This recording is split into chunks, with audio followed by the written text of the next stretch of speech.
academic careers, it has been based on how well we have finished our own answer scripts, instead of trying to do something more collaboratively. If we had to make friends, we had to hush and talk and hide from the teachers.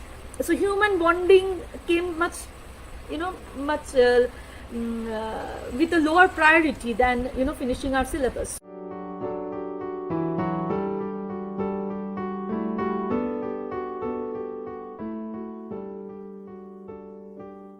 Our academic careers, it has been based on how well we have finished our own answer scripts, instead of trying to do something more collaboratively. If we had to make friends, we had to hush and talk and hide from the teachers. So human bonding came much with a lower priority than finishing our syllabus. So a lot of those things work. In 2016, Google undertook a study which was called the Project Aristotle, where they tried to understand what makes teams great. And after a lot of analysis, they came to the conclusion that out of many factors, this is what makes teams great: psychological safety. Psychological safety, the ability to be yourself, to be able to express, articulate without fear. And yeah, fear must win over love. And the way we operate at the workplaces or in our work lives, even if we are working from home these days in the lockdown, we can be defensive, we can be aggressive, or we can be conducive. And we should consciously watch out how we behave, how we hold space, how we help each other. And we can only lead and then do unto others what you want others do unto you. So if we keep emotional well-being at the core of our very reason of living, of acting and thinking and breathing, I think automatically we would also become better human beings who would make life easier for other people.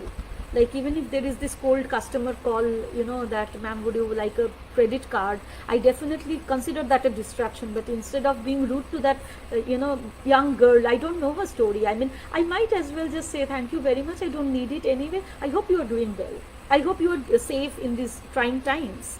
Oh, you guys are still working under the lockdown. Strike that one or two lines of conversation, it won't harm anybody. So yeah, we have to learn to be kind.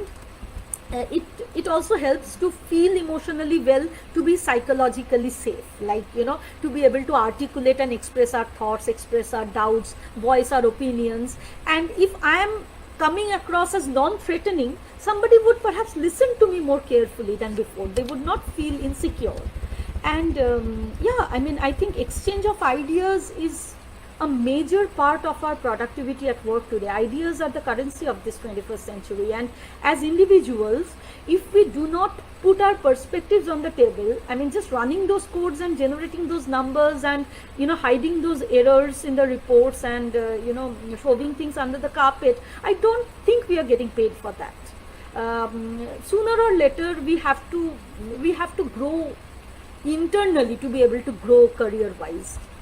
And if we are emotionally stronger, we can voice our opinions, the error reporting goes up, accuracy goes up, performance grows up, learning and development goes up, process improvements, and that eventually leads to greater profits, greater ROI for the shareholders. So as individuals, as well as in whatever managerial positions you are working in leadership positions, as many of you who's listening to me today might be in, it is very imperative that we rise beyond what we learned all this time. We rise beyond that, we go beyond that, we push ourselves, and we say that yes, I mean, let us allow to make errors so that we can learn better. And again, not just that, I mean, think of us as bystanders, as I was telling you a moment back. I mean, with one victim and one abuser, there are like 98 bystanders at the list. And all of these things, the last couple of years saw us through Me Too, saw us through racism. The just, last few weeks have been quite reflective in terms of all the prejudice that has come up, in terms of, work-life bully and every single thing. I mean, I'm not sure how many of are over it. I still am, like, last 2 days, I have been, like, really kind of trying to process it emotionally. And nepotism, unfair practices, racism, bullying, Me Too. I feel that now is a time when working well or scoring marks alone won't see us through. The boys' locker room and stuff like that. We have to stand the test of character. It is a good thing. It is a good thing. It may sound rough at the moment for, there might be many sides to it, but it is going to be a good thing.